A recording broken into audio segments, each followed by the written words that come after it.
All right, so I think we can begin.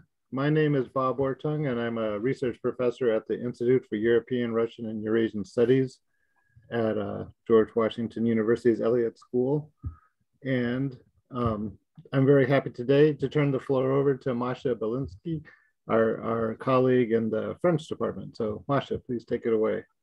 All right, thank you very much, Bob. So I'm Masha Belinsky. I'm chair of the Department of Romance, German, and Slavic Languages and Literatures.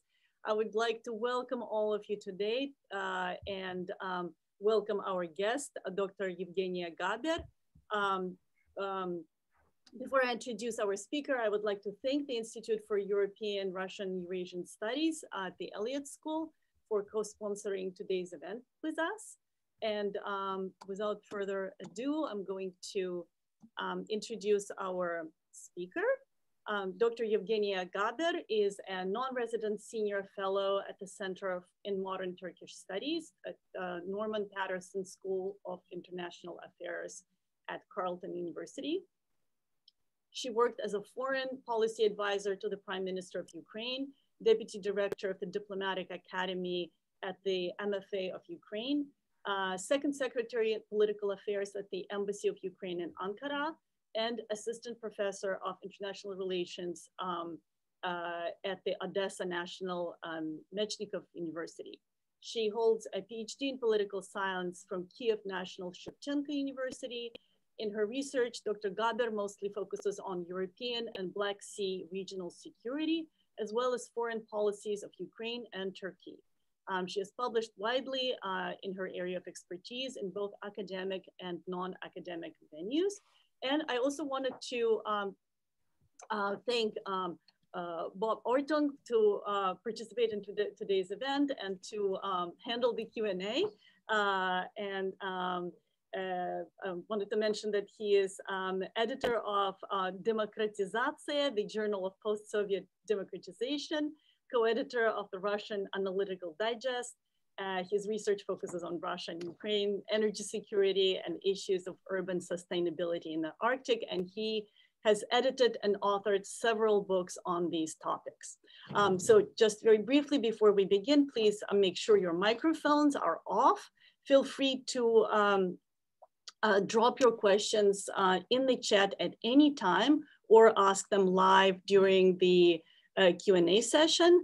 And without further ado, I'm going to turn it over to Dr. Gaber. Welcome again, and we are delighted to have you with us today. Thank you, Masha. Thank you. I would like also to start with my sincere gratitude and thank you words for the Institute for European, Russian, and Eurasian Studies at the Elliott School of International Affairs, and of course for the Department of Romance, German, and Slavic Languages and Literatures, and to you personally for putting it all together. We appreciate it, and we appreciate it in two different ways. One, because it's really important to keep Ukrainian issue high on the agenda.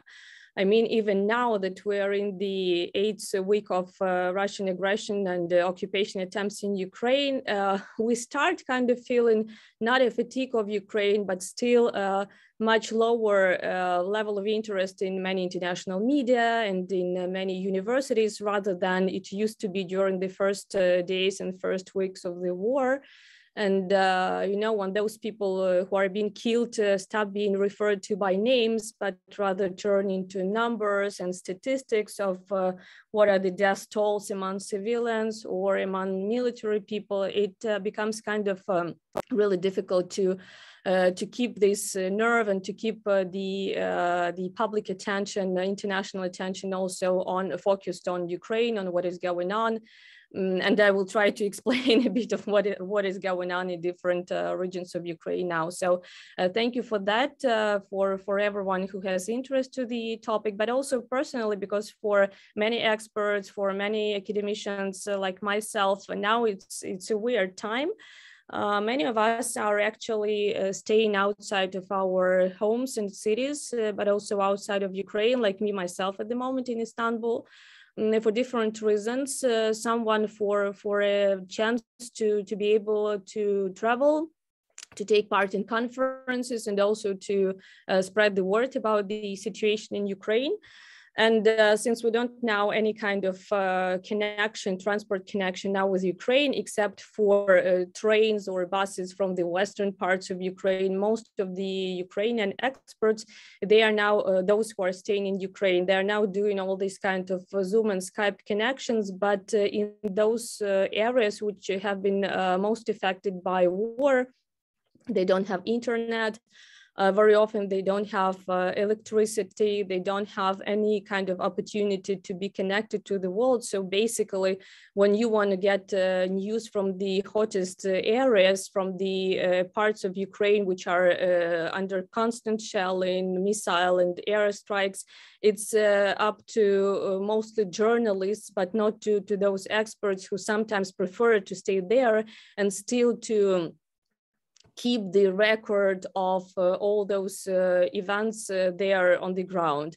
Another problem is, of course, that sometimes, very often, those people who stay and still, like many of my friends, many of my colleagues, who stay in some parts of Ukraine which are partially under occupation or really close to the front line, those are super courageous people, because Russians, as you might know, they do have these blacklists of activists, journalists, experts, all those Ukrainian patriots who are not afraid of saying that they are Ukrainian patriots and nationalists in the best version of this world, not in the connotation that Russians are using like fascists and Nazis, but rather those people who support Ukrainian national idea. So in case there is occupation, like in those cities of Bucha, Vorzel, and some others close to Kiev, those people would be the first targets. They would be literally hunted down there. And for them now staying in Ukraine and still trying to talk to their foreign colleagues to explain what is going on, is kind of act of personal heroism, however pathetic it might sound. So any opportunity to talk to our colleagues abroad is really important for us. And that was kind of a very long introduction, but just wanted to underline that we do appreciate your interest in understanding what happens in Ukraine. I actually was thinking of what name of the presentation I might use and what I would like to talk about, because there are so many different dimensions of this war and so different aspects. And then together with Masha, we decided to put it just understanding the war in Ukraine, understanding the Russian war in Ukraine, because I believe it demands much more rather than just following the news. There are so many different things happening over there, but still the context matters. And I believe in this war, like in any other, but especially in this war, which is both hybrid war, which started back in 2014 with the occupation and the illegal annexation of Crimea and part of eastern regions of Ukraine, but the ongoing hybrid war plus military actions and hot conflict that we now have in Ukraine, it's important to understand broader context. So today I will try to speak a bit of my personal experience, speak a bit of cultural, social, informational, so non-military aspects of the war, but in case you have questions on geopolitics, on possible scenarios, on some kind of military specifics, I would be also happy to answer those questions in the question and the answers part. So yeah, when I actually was preparing for the presentation, I just came across a new word, and I was thinking of how I actually connected to the Department of Slavic Languages and Literatures. And funny enough, I just came across a piece of news saying that there is now a new word, which I did not know before. And that word is to be Ukrained. And it's even been included in the urban dictionary of slang English language as a verb, meaning that to be Ukrained is something, let me just quote that, to be Ukraine is the essence of the situation when you are, let's say, Russia, you invade the country, and in return you receive humiliation at the global level. So the usage example put in the Urban Dictionary would be like Russia was Ukraine or Ukrainianized, meaning that this is a new subcultural neologism and slang version to express the situation which is now going on in Ukraine. And it seemed a bit of kind of interesting to me because this to be Ukraine or to be Ukrainianized or everything connected to all kind of social media campaigns like Be Brave as Ukraine or something like this, I believe it has brought us more of a success, and it has helped us promote Ukraine much more than all our efforts of public diplomacy and cultural diplomacy that we've been in for many, many years. It came at a very high cost, and I wish it had not took us that high cost to pay for that. But still, I think that one of the results of the whole situation happening now in Ukraine and the Russian ugly aggression there is actually that world has learned about Ukraine much more in the recent 2 months than it probably had for many, many years. That might not be the case for this particular audience because many of you are renowned experts on the region, colleagues from many different spheres like political science and so on, not for the United States probably, but I've been traveling all around the world recently, and I visited many colleagues from many countries and did a lot of media coverage for Arab countries, North Africa, Middle East, India, for example. And me and my colleagues, we got so many different requests from the country that never ever had any interest in Ukraine that I think now, even to hear some names of Ukrainian towns or small cities close to Kiev, like Bucha, Irpin, and others, and everyone knows where they are and what happened there, is something that we could only dream of, hopefully under different pretext, but still. And now, in terms of reputational security, in terms of public diplomacy, this has been one of the biggest victories of Ukraine.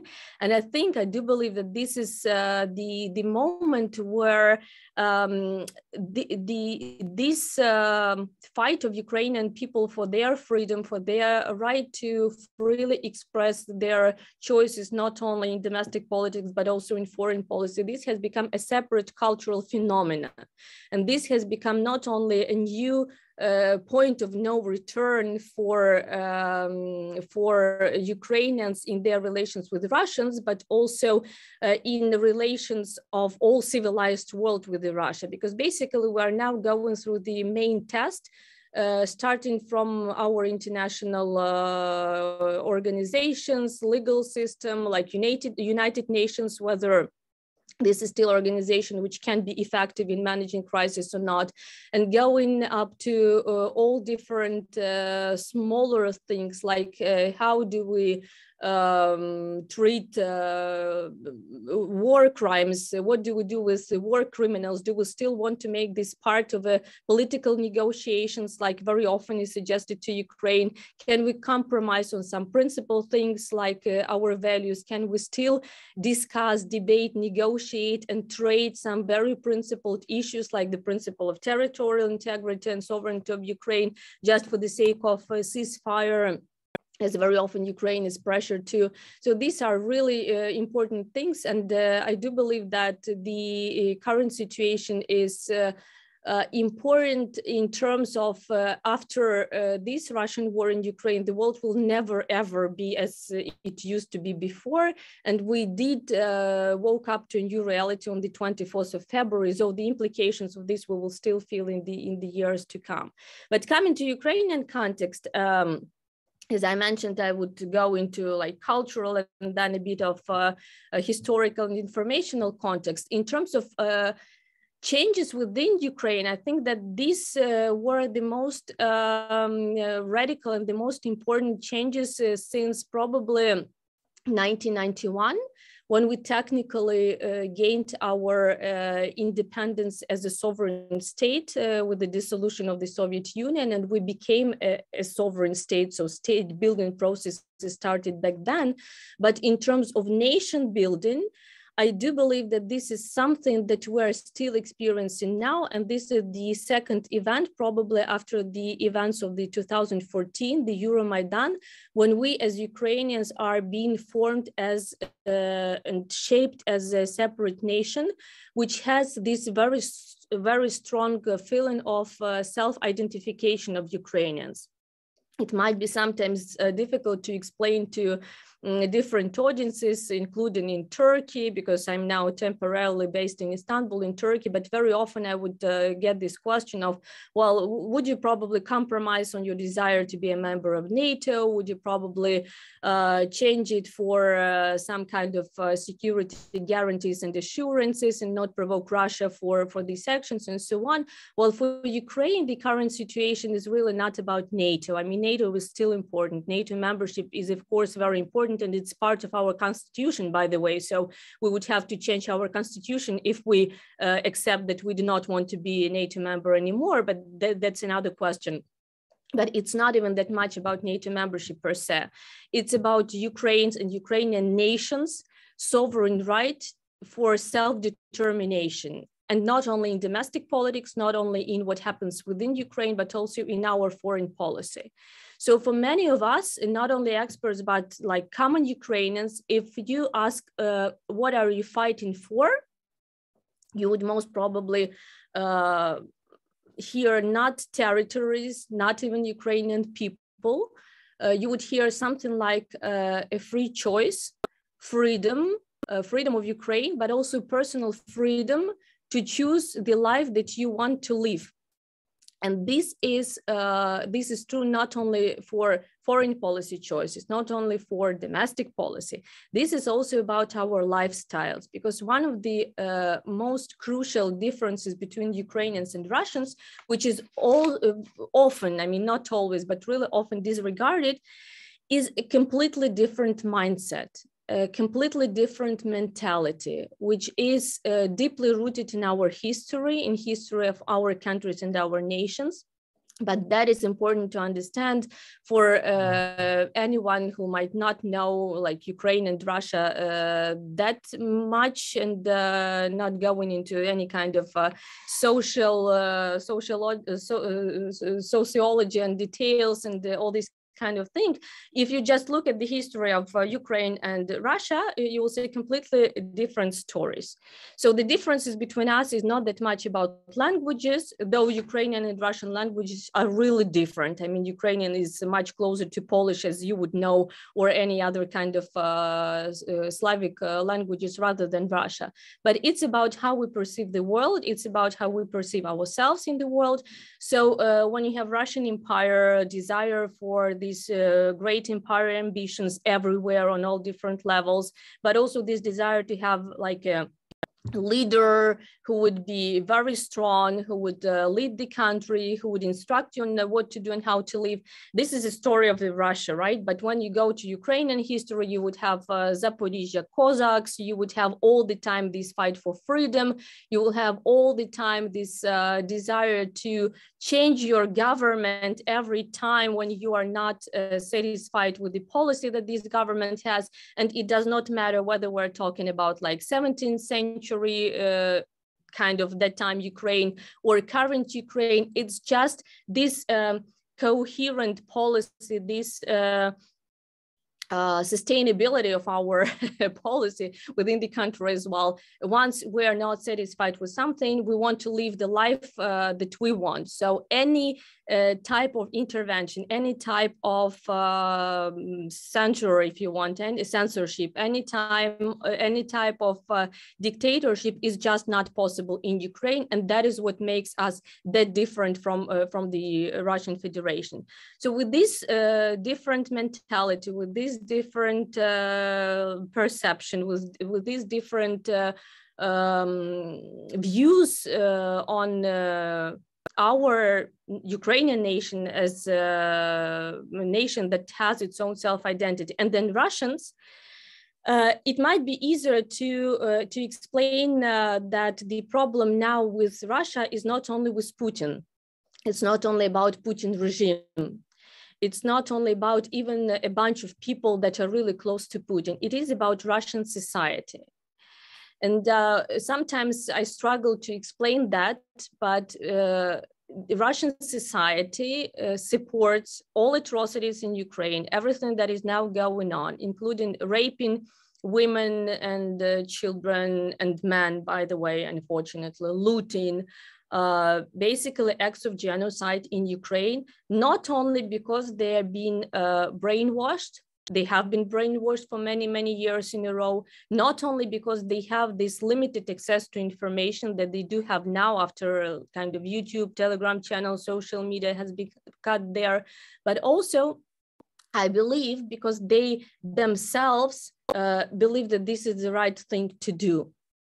Just because of these historical traditions, this, again, a different mentality, and this hatred, I don't want to use this word, but this hatred that they have towards Ukrainians just because we're living a different life. And as they very often see now after invading Ukraine, we're living a much better life in terms of life standards, like how we live, what we eat, where we live, how our houses are equipped and so on, than they do.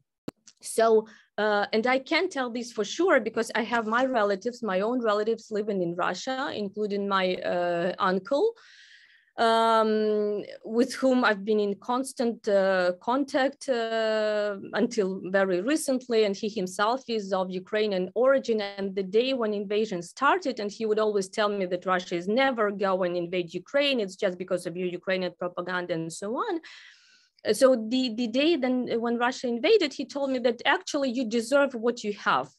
So I'm sorry. And I said, okay, but you know that your brother, who is my father, and all of my family is now in Ukraine, they are basically in the shelter. So they spent they spent hours without normal food and water and everything just because they are hiding from the airstrikes and missiles and so on. And he told me, well, but that's what you've chosen because that's because of your government and that's because of the way of life that you have chosen. So I'm sorry that it happens like it is, but basically you deserve what you have. And then when we have phone conversations between Russian soldiers in Ukraine and them calling their families, their women, their ladies, partners, whatever, mothers, fathers back in Russia, the first thing they would discuss is looting and what those families expect Russian soldiers to bring back home, like which brand of dresses, from Ukrainian women who are being killed, or let's say, I don't know, shoes like for children, say in particular sizes and numbers and colors that they would like to have. So in Ukrainian reality, I cannot imagine, even if we are brainwashed, what has to happen, what should happen for us Ukrainians to ask Ukrainian soldiers somewhere invading other country to bring back to our homes some looted things. And I mean, you know, you're all watching the news with the laptops when guys like soldiers change these metal parts of their own armored like these vests with the laptops just because it's more important for them than their own lives. And this is crazy, but the idea, and why I'm actually telling this in these details first, because this is really awful. I mean, with Russian lady saying to her husband, well, go rape Ukrainian women, just be sure you use condoms. So I have nothing against it, just benefit from your stay in Ukraine. And of course, this is crazy, but the problem here is to wait for some kind of, let's say, public, you know, uprisings or demonstrations in Russia or protests that might lead to a situation when actually Putin has to listen to his people just because there is like this public outrage there. No, nothing like this. Because of the information warfare that has been there for years and years, because of the not only fake news, but also narratives that have been promoted so far, including that there is no nation like Ukraine, and there is no state like Ukraine. Ukraine has to be part of Russia, or at least do whatever Russia says. So it's not even that much about all these like security things, imperatives, and so on, but about this perception of Ukrainians being not good enough to be considered as people. So this kind of very Nazi rhetorics about great Russian people, and then Ukrainians who have to be kind of a couple of steps lower, or they don't have a right to exist. But also because the threshold for pain threshold for Russians, I believe, is much, much higher than for some other nations. And for them now to accept this reality, to accept the reality that Russia is no more a great Russia, and actually this is a second largest army in the world that is not able to kind of conquer and occupy Ukraine, which is much less in terms of size, population, but also, as is being told in Russia, poor state, failed state, and so on, is something that they would never ever want to accept, because that would lead to a very difficult psychologically new reality when you have to perceive yourself as a part not of a great empire, even with the toilets outside of the houses in the some villages and other cities except for Moscow and St. Petersburg, but also because you would have to share that responsibility for all these atrocities that have been happening in Ukraine so far. And this is why I especially also pay attention to this. This is why very often all these kind of trust building measures, peace building initiatives that happen to kind of appear in different circles, academic, expert, even religious one, they just don't work for Ukrainians at the moment. Because for us, even I think many of you might have heard a couple of big stories with the concert in Germany when they tried to invite Ukrainian and Russian artists and singers to participate in the same concert, and kind of create this idea of second track, third track diplomacy, bringing people together and just helping them, or having some academic exchange programs for Ukrainian and Russian experts and academics, or like the recent situation with the Pope's idea to have a Ukrainian and a Russian nurse. You might probably have seen that somewhere in the media for the Easter, when they hold the cross and they go down the whole way and the whole road, keeping it together. That's just because for Ukrainians, most of Ukrainians, not all of us, but for Ukrainians, after the war crimes, after the crimes against humanity that have happened and are still happening in Ukraine, it's not about making peace. It's about basically putting the aggressor state, the terror state, the rapist, and then the people who have suffered from the raping in the same cohort. And at this moment, it's just not acceptable for us, including for experts and many professors, for example, to be in the same place, right, in the same platforms with Russian experts, just because many of them who are now even trying to find some place outside of Ukraine in different universities and in different institutions. A couple of years ago, they would write that there is no state like Ukraine. And even the most liberal, unfortunately, I would like to be here on the wrong side and really to accept my mistakes, but I believe that many of those people who are kind of liberal in terms of Russian domestic politics, they are not liberal in terms of Ukrainian question. And if you ask many Russian liberals, let's say, whether Crimea, for example, is Russian or Ukrainian, they would either try not to answer the question or say that, well, like Navalny did, Crimea is not a sandwich that you give it back and forward to Ukraine and Russia. So most probably we have to go to another referendum or something like this. So this is not how it works. And this is why it is really important now for many Russians to have this eye-opening experience with all the bans and sanctions and kind of punishment that they are facing, not because we want to punish them, but because there is a need to change this mentality and really to say that it's not okay to have the country that you are having the way that you're having it at the moment. It's not okay just to invade other countries, starting from Moldova and Georgia and Nagorno-Karabakh and all these frozen conflicts in the Black Sea region and going to all different parts, Syria, Libya, and so on. It's just not okay to accept this reality and to live in the country as you are living now. A last point, historical one also, because I mentioned a bit of information, a bit of cultural and social context, but I do believe it's also important, and that will be very short, not to abuse my time, about historical context.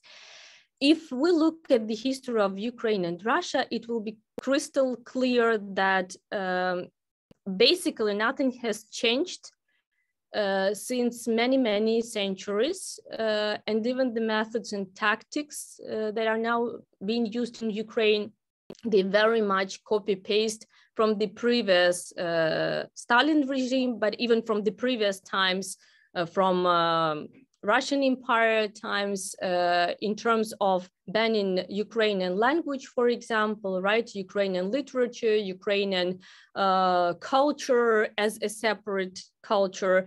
If you just Google it and go on Wikipedia to see how many different decrees on banning Ukrainian language and Ukrainian books, Ukrainian publications have been so far, starting from the 16th or 17th century, I believe 17th century, and up to the present, you will have tens of them, and the different Russian tsars, Yekaterina II, and you know all the history of Ukraine better than me, but it's a consistently implemented politics and tactics that we still have now, because when I hear an argument about defense of Russian language, and I'm a Russian speaker myself because I come from Odessa, so I am a Russian speaker, that's just ridiculous, because Ukrainian is the language that has to be protected. And now we have the same practices of changing demographic situations as we used to have before as well in our history, in Mariupol, for example, in Crimea, in Kherson region, in the south of Ukraine, when you don't have literal opportunity to open humanitarian corridors to Ukraine. But then humanitarian corridors work only to Russia, because Russians anyhow still kill people who try to be evacuated, and they still shell all those green corridors. But in case you go to Russia, many of people are forcefully deported there. They would just take away your passports. And this is turning into kind of human trafficking, and human trafficking with children as a main part of it, because we have different numbers coming so far, but something in between 60 and 120,000 of Ukrainian children being deported to Russia at the moment, to different regions of Russia. We don't have any possibility to track their movements, where they are brought to different families. But now if you listen to members of Russian parliament, they would say, and that was very interesting for me also experience, some of the ladies there said, well, you know, those Russian children, those Ukrainian children, they just don't speak Russian. So we probably have to have some kind of camps for them, summer camps, lessons or something to teach Russian to them, because they deserve to know Russian and to stay in Russia. And here my question comes, if your initial idea was kind of course, it was a propaganda, but still defend Russian speaking population in Ukraine, how come you bring those people from Ukrainian territories in the east of Ukraine, in the south of Ukraine, and then say that they don't want or they cannot speak Russian language? So that's like even in this propaganda, they are inconsistent. But for us, it's a huge problem because it's also changing our demographic situation, and it's just about kidnapping our Ukrainian children. But in the same, I mean, all these practices of genocide and deportation, they were there throughout our history, with deportation of Crimean Tatars, of Meskhetian Turks, like minorities in Ukraine also who have this like very strong self-identification. So this is the same that we have at the moment. Going to Holodomor, for example, with the famine that Ukraine is now not facing, but might face in the future, together with the rest of the world, just because Ukraine used to be a breadbasket and the food security is still there. But if you look at the map of bombing and shelling and airstrikes of Russians, that would, of course, include some kind of military infrastructure, very often mostly civilian residential areas to intimidate people, just nothing there, but they want to keep alert in each and every region of Ukraine. But particularly, they would include all kind of wheat storages, all kind of farms, like during the first weeks of this war, we had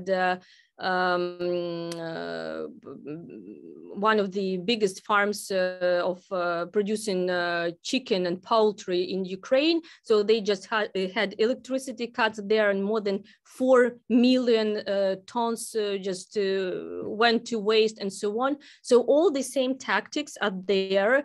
And that brings me to the argument again that there is nothing new in this war, unfortunately. And even if we have this ceasefire at some point, even if we have this kind of peace agreement, which gets more and more difficult to have with each and every day of these war crimes and killings and atrocities in Ukraine, this will not stop there, unfortunately. This is a very, very long story. And until we have any kind of different Russia, which I don't see in the nearest future, unfortunately, we will probably have to get used to living in a situation like Israel, for example, is living, being ready every time for a new attack from Russia. And that's why I believe that any kind of new security mechanism that might be in place after this war, they have to take into account this long-term threat as well. So we will most probably, when we win, and hopefully I believe that we will, though it's very, very difficult, we will have to think of how to increase our own defense complex, defense industries, how to work more with our partners on that, but also how to defend ourselves and how to build this effective new structure of regional security, so that we would be prepared for the next possible attacks as well, or so that we neutralize them from the very beginning. Because if it just ends up with the peace talks and then we compromise on something and Russia compromises on something, I'm pretty sure that in the next 1, 2, 3 years, once the economy of Russia gets somehow renewed, we will have new waves of aggression. We'll face these wars and these attempts to occupy Ukraine pretty often. Not a very optimistic note to end with, but I think I will stop here, and then we'll discuss all the rest in the next part. So over to you, Bob. Thank you for patience and attention. Yeah, thank you very much, Yevgeniya. That was very interesting and great talk. So now the floor is open for questions, and you can either write a question in the chat and I'll be happy to read it, or if you want to raise your electronic hand, and I see one hand already, or if you want to turn on your camera and raise your actual hand, I'll call on you that way. But let's start with Margarita. Please, the floor is yours. You can ask a question. Oops, and you have to unmute. Thank you, Yevgeniya, so much. It was very informative. And I'm sorry, I'm not turning on my camera because I have a toddler and a newborn that I don't think people want to get distracted with. I'm a peace-building scholar practitioner, and my question goes to basically your opinion, what it would take after the war is over And again, like I understand it's going to be different based on the result, but what it would take to reconcile Ukrainian people, not statehood, but people and Russian people, because we have seen that even after the Second World War, the German society and Israeli society have found ways of reconciliation, and it helped to move forward. And we also have a different example between Armenians and Turks that they're led into 100 years of hatred and animosity and resentment. So I'm curious, what do you think? What it would take? What should happen for people to reconcile? Because neighbors don't go away, basically. Thank you. Thank you, Margaret, and that's actually a great question to which I do not have an answer at the moment, and I think that many of us don't. Probably because even for me, again, having relatives in Russia and coming from Odessa, which is probably the most multicultural, multinational Russian-speaking city in Ukraine, I have never, ever thought of the level of hatred towards Ukrainians, not even Zelensky or government or something towards Ukrainian as a nation, that exists now in Russia. Even after 2014, for Ukrainians, you would most probably hear something like, okay, we have problems with the Russian state, but not with Russian people. So we don't really hate the Russians, which we have not so far. But we just have to get back our Donbass and Crimea, our territories. But then Russians, they are just, they are victims of Russian propaganda. Now, more and more, when I talk to people and then I listen to their interviews and then given to Russian channels, and then I see how they are talking about Ukrainians, it looks like each of us has killed all their children, and then I don't know, whatever atrocities done to them, so that they hate us this way. And here I have to say that I know there is propaganda, but and then there are people who are just intimidated and they are afraid of speaking on a camera and then saying what they really think. But there are different ways to answer your question, right? Like, what do you think about Ukrainians? So what do you think about war in Ukraine? You can just say, I don't want to comment on that, or I support war of President Putin or something like this. And now, like recent polls, I think 71 or 72% of Russians support Russian so-called military operation in Ukraine. And that was something like 73% during the first days of war. So now this number is even higher. But again, some of them are intimidated, some of them just believe to Russian propaganda anyhow. But then when you listen to their full answers, how they enjoy explaining in details what they would do to Ukrainians, how they react to Ukrainian children being killed, to Ukrainian women being raped, that's a huge problem, and a question which is still open for me, what you do to have detox of Russian populations. So I would say that the first level and the first steps to be taken after this war, of course, from both sides, there is this huge wave of anti-Russian, anti-Ukrainian sentiments. But there will be a need for detoxification of Russian people from Russian propaganda. Basically, this is a very Nazi-style, German-style way of having parallel reality for those people, including military education for children, military camps for Russian children. So it starts something from like 5-year-old children and then all the way around. So that will be a huge work for probably us of trying to reach out to Russian population. But on the other hand, there is, from Ukrainian side, I can tell you, a desperate need for justice.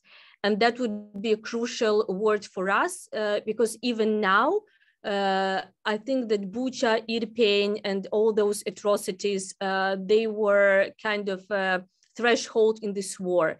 Before that, we could discuss different political arrangements for negotiations. After that, International Criminal Court, The Hague, war criminals that have to be brought to accountability and to justice. And afterwards, we can talk about any kind of reconciliation.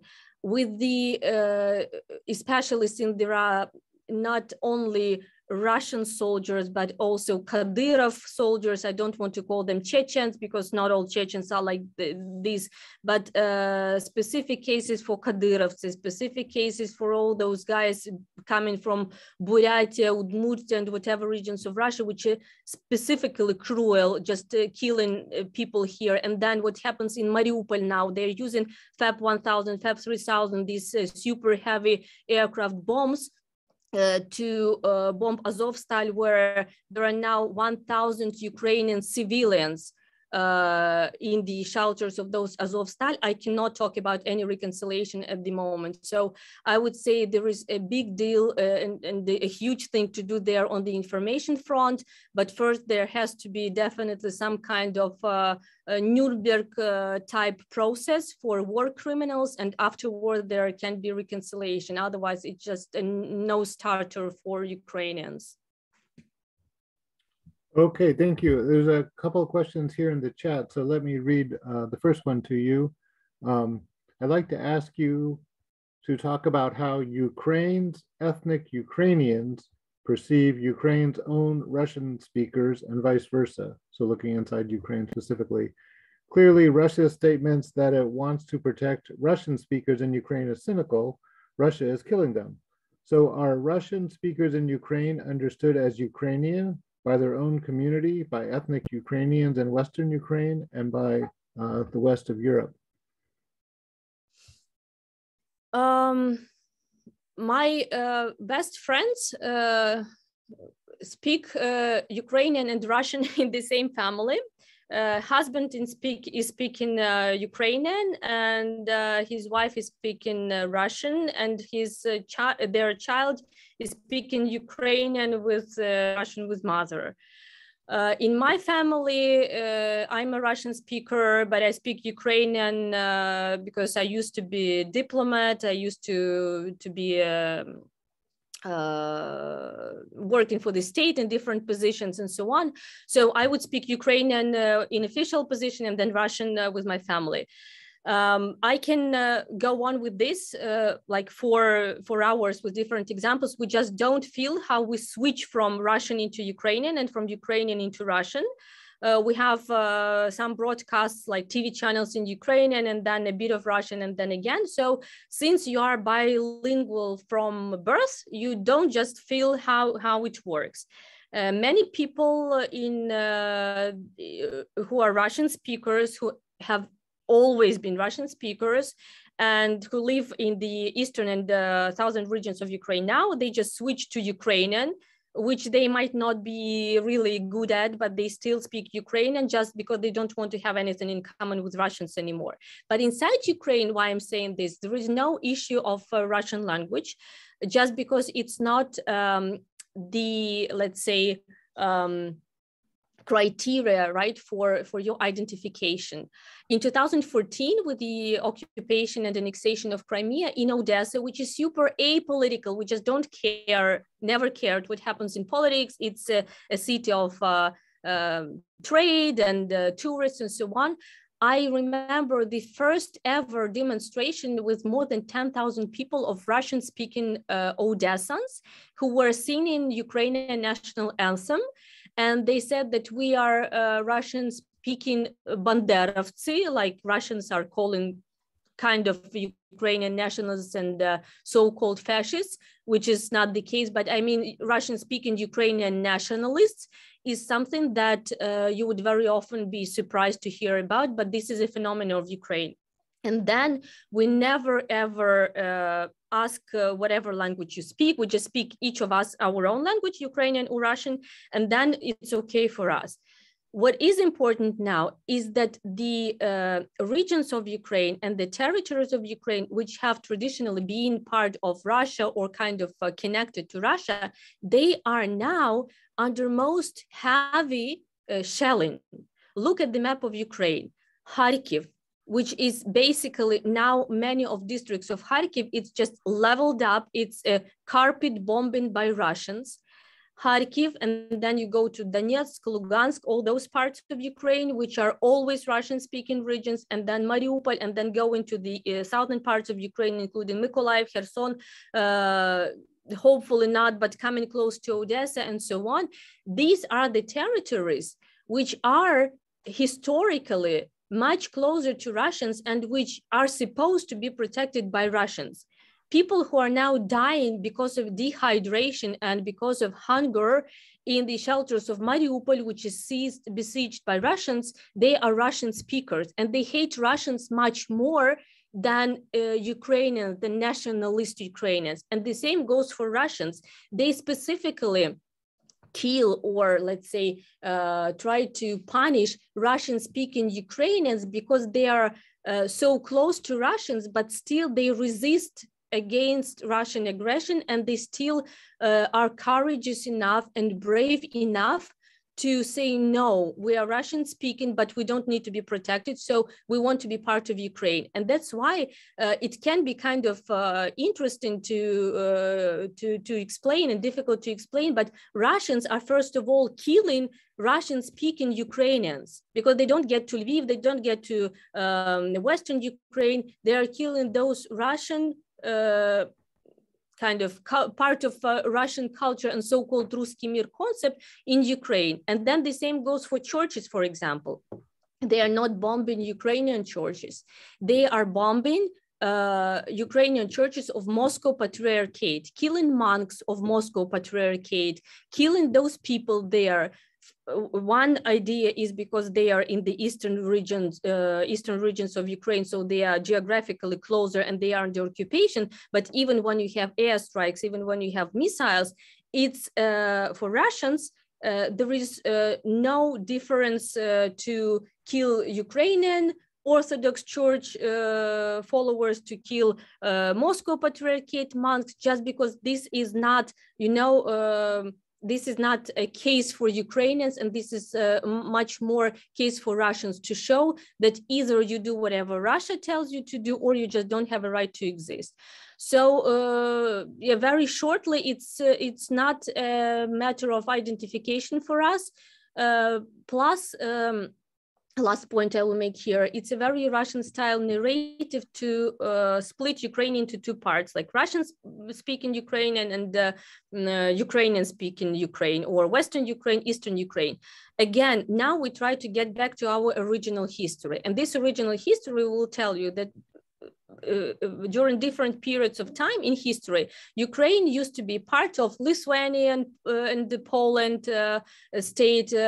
Southern part of Ukraine used to be part of Ottoman Empire, and then Odessa, for example, was built by French and Italians and so on. So it's a much more complex, it's much more multi-layered, multicultural, multinational society, rather than just Russian speaking versus Ukrainian speaking, with Crimean Tatars, which is a very important part of our society as well, with all those different ethnical groups, subgroups and so on.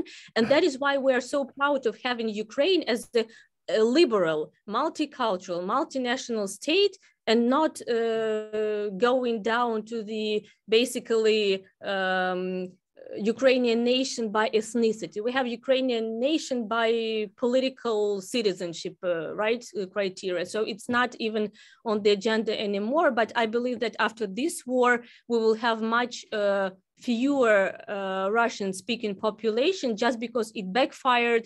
And thanks to President Putin, we now have much more Ukrainian nationalists rather than we used to have before this war. Mm-hmm. Okay, thank you very much. There's another question here. It's rather long, so I'll just summarize it to what I can. It's basically talking about Western relations with Russia and the sanctions, but then also at the same time as the sanctions are going on, there's lots of academics who continue their relationships with Russian universities, for example. So how do you, sort of just kind of generalize from that question, how do you see this kind of interaction? Should the West and Western scholars, academics, professors in particular, continue to try and collaborate with the colleagues in Russia, or should we take a different approach? I would probably have to read the whole question and comment, but my general idea would be that, of course, we have to still be connected. If you close all doors, if you don't have any tracks for cooperation, that would only backfire, and then you will have isolated Russia, and you will not have an opportunity to have any reasonable people there. So in case of, as I started reading with the Violetta, who is asking the question of Tatar ethnicity with Russian citizenship, sharing responsibility, understanding what is going on, it's a different question. The idea which I mentioned, saying that we don't really want to have the same platforms for those academics, is the situation when you have someone who would write really like bad things about Ukraine and just go in line with the Russian narratives, more liberal, less liberal, but still going with the streamline. And then because of sanctions, because they are not comfortable with associating themselves anymore with Russia, the very last moment, changing sides, going to the West and saying, okay, so now I want to stay here just because I want to use my banking cards and so on. And then you give me money from the government and so on, and I will be here in kind of second track diplomacy. That just doesn't work. So no light version of these common platforms can be the case.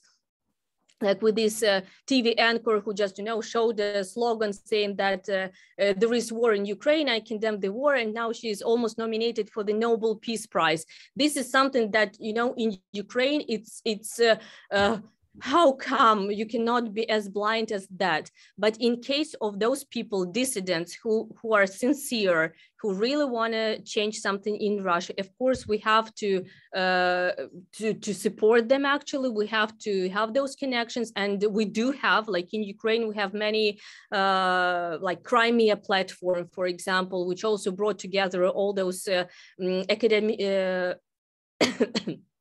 All those academics from different parts, from Russia, Turkey, Ukraine, and like different countries who care about what happens. We have many multinational, multilateral platforms for collaboration and cooperation. Of course, if it gets support from the Western countries, that would be great, because we have to think about how we live with Russia in 5 years, in 10 years, in 15 years. You cannot choose neighbors. So anyhow, you will have a Russia by your side. So it's better to have the Russia that you talk to, that you cooperate with, but that is a very long process. That is not going to happen overnight for sure, and it's not going to happen with the regime change, with the government change. So on the grassroots level, talking to different people, cooperating with them, getting also feedback from Russian dissidents is also important, because they know the situation on the ground much better than we do from outside.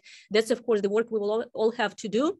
Probably not now, because it's still very, very fresh, but I think that we do have to kind of,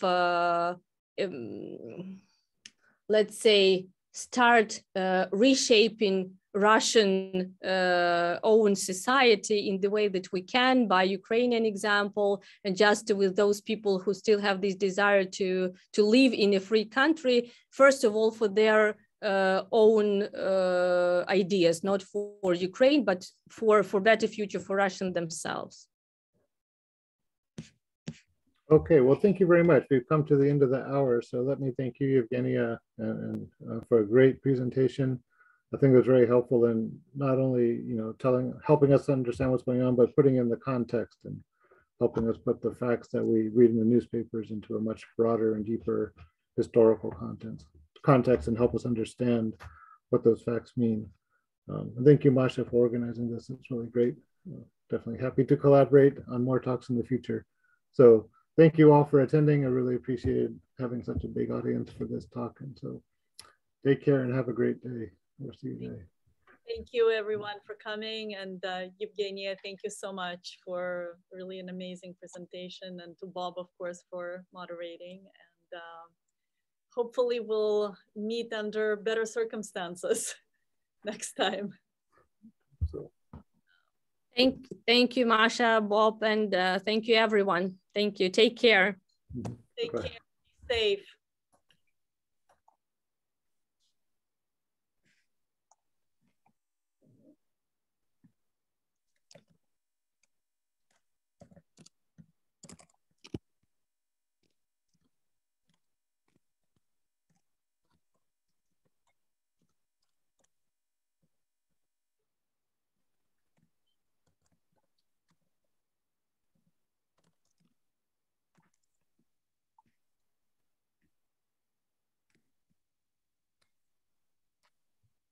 Thank you, Masha, once again. Thank you. Thank you. Спасибо.